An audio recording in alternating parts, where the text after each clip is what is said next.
Hello, my name is Wildstag, and thank you for tuning in to another used book rant.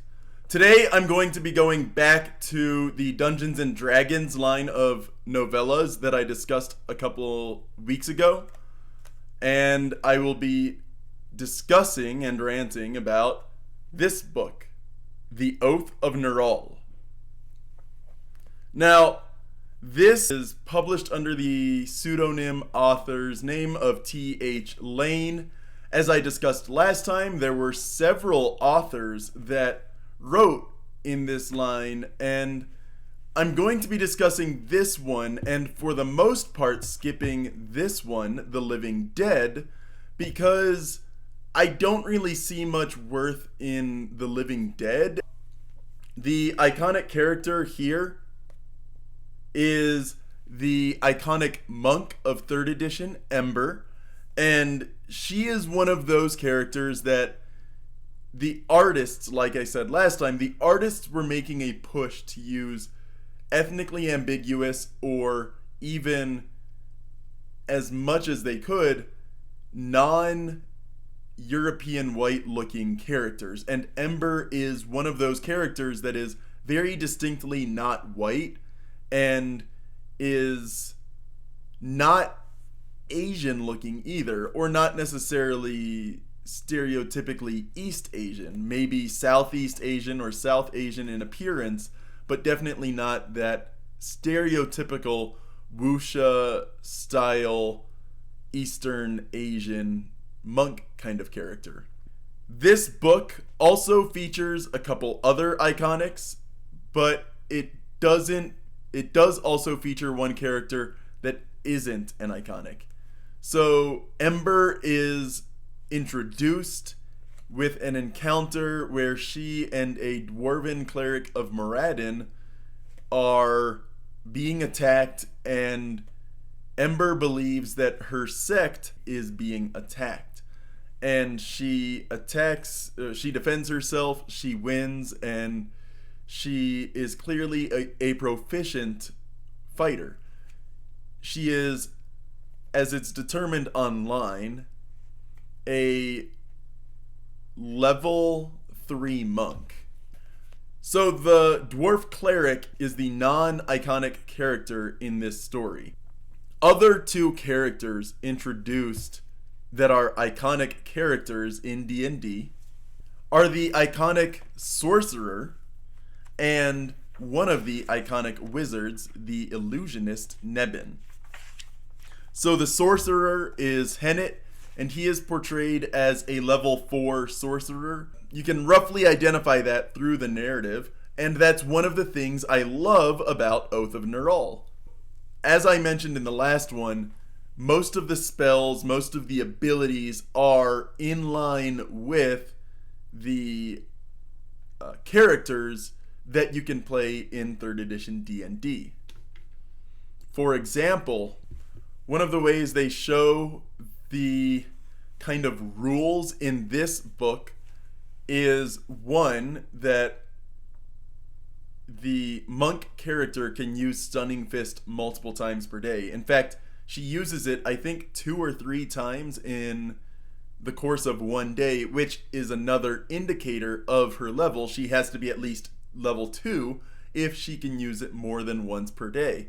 And the fact that she can use it 3 times per day shows that she is at least level 3. Now, another thing about all of this is that these characters, like I said, they follow rules. You can also identify some of the monsters based off of the monster manual. And in this book, they end up encountering something, I think it's from Monster Manual 2. We get, in addition to Ember, Hennet, which is this character, and Nebin. Nebin is one of the iconic wizards and is a close friend of Hennet. This is the art in the player's handbook for Nebin. He's shown using a club with a bunch of nails sticking out of it, so that's not a weapon that he would normally be proficient with, but it is artistic embellishment. Not all of it needs to necessarily accurately represent what the characters have access to. But the art isn't quite how he's portrayed in this book, which is that he's portrayed as one of those crossbow using wizards, that his main line of defense is shooting with the crossbow bolts from the back lines. It's also kind of a shame that Nebin is featured in this book, because for the second book in a row, the main antagonist is undead, and as an illusionist, those signature spells are mostly useless to these undead. So Nebin doesn't really get to shine except as a bumbling character to some degree, but his intelligence does get to be used in more than one occasion. So he is helpful, he's just not as helpful as he could be because he's not right for the encounter, for the adventure. Earlier I had mentioned you could accurately tell what levels these characters were, and I mentioned that you could tell because of spells cast. Hennet is involved in this book in kind of a B plot where he and Nebin are entering a mages tournament kind of thing, and he and Nebin are both entered into the lower power level tournament, and they do discuss that there are tournaments for higher level, more powerful wizards, and they don't discuss how strong those casters are, but they do allow a variety of types of casters. Nebin ends up losing in the semifinal. I want to say he gets through the Swiss, but he loses in the semifinals to an enchantress, and he is charmed, and an enchantress uses the enchantment school of spells which charm and control and dominate people. So he is told to exit the ring, and sure enough he does, and that is his loss. But early in the Swiss, Hennet uses ghost sound, which allows you to replicate the sounds of different creatures. And I could pretty accurately tell that what he was using was ghost sound, despite the book not explicitly naming the cantrip. But in this Swiss, there's a bunch of smaller rings, and it's, first to go unconscious or to leave the ring loses. And what he does is cast a fairly quick cantrip to intimidate his foe, and it works, and his foe forfeits the match, because what the foe does is he first casts a cloud of fog, I think obscuring mist or something like that, which would obscure vision and could allow for a physical encounter within it, but the ghost sound allows it to kind of disguise what's actually going on. So ghost sound says that the volume of sound created depends on your level. You can produce as much noise as 4 normal humans per caster level, to a maximum of about the sound of 20 humans. Thus, talking, singing, shouting, walking, marching, or running sounds can be created. The noise a ghost sound spell produces can be virtually any type of sound within the volume limit. A horde of rats running and squeaking is about the same volume as 8 humans running and shouting. A roaring lion is equal to the noise from 16 humans, while a roaring dire tiger is equal to the noise from 20 humans. Now, what Hennet does in his match is he replicates the sound of a roaring lion, which intimidates his foe, and the foe forfeits the match. And it implies that he effectively causes other people to win their rounds as well, because other people are so terrified by the roaring lion that they flee. So a roaring lion is equal to the noise of 16 humans, which, as they say, 4 normal humans per caster level means he must be at least 4th level, or he has some feat or effect that allows him to increase that caster level by 1 caster level, and his actual caster level is 3. But later on in the finals, the person that Hennet ends up fighting is a person they had seen earlier, and there were a few encounters that very strongly implied he was villainous. And as we later see in the climax of the plot, the A plot in this book, that guy is one of the minions to the villain here. Back to the B plot, Hennet uses a spell that is new to him, and he doesn't quite know. He's not a wizard, so he didn't prepare it in advance. This comes to him spontaneously. But what he does is he casts the spell Invisibility. And once he is close enough to his foe, he starts casting, based off of a scroll, the spell Enlarge Person. But instead of using it on himself, he very wisely uses it on his foe. And his foe fails the saving throw and begins to grow into a large creature. But he now takes up the space of a large creature, which means that when his foot leaves the ring because of his bigger size, he loses the match because part of him is outside the circle. And Hennet wins by use of his creativity. So Hennet is at least level 4, and Ember is at least level 3, and Nebin is probably within that range as well, so he's level 3 too.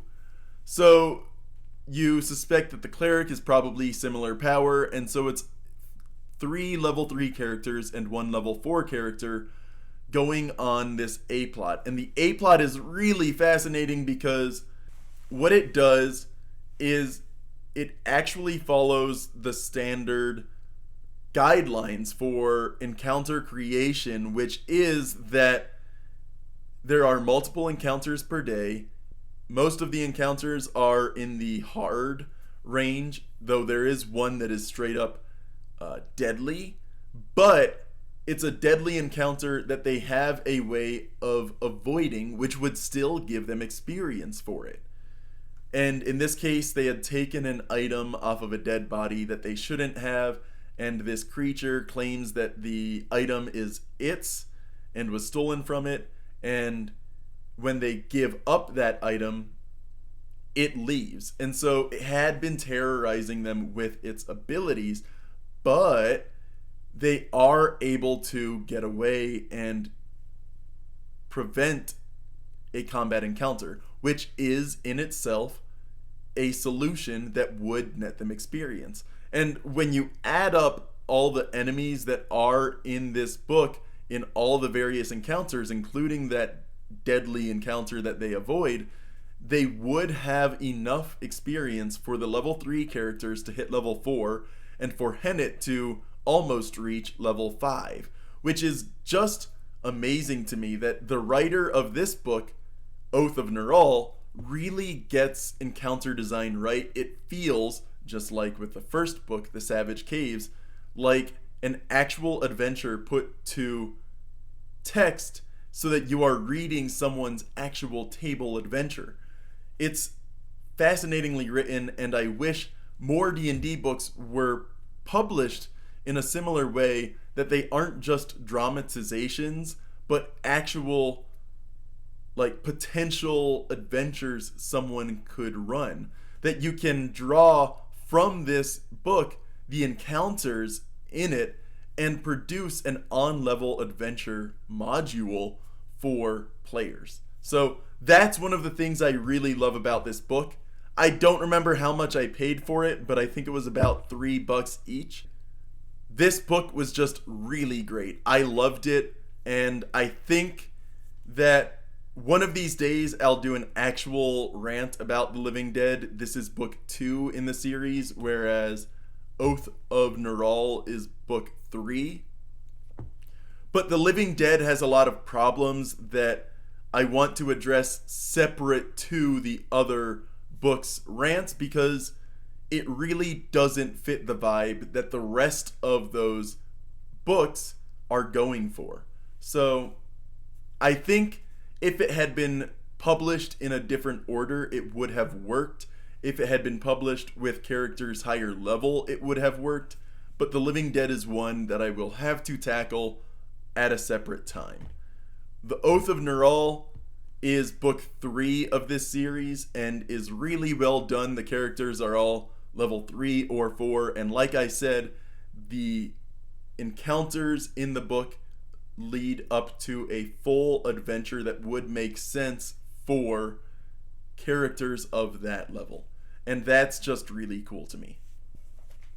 The other aspects of this book, I do kind of dislike the wuxia elements to it, but according to a blog post on the Wayback Machine from the D&D website back in the day, the author did do some research into different combat forms and names of styles and of different maneuvers.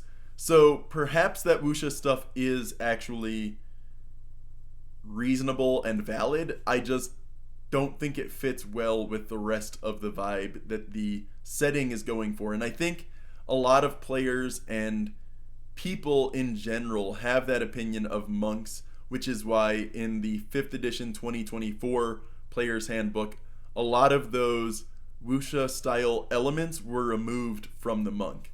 And though that aspect of representation disappearing is kind of a bummer, it is also a good thing, I think, because it emphasizes that this can be more than just the one archetype.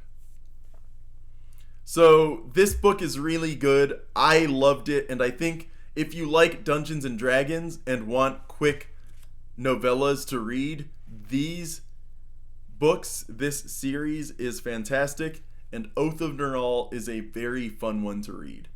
So yeah, my name is Wildstag, and thank you for tuning in to another used book rant.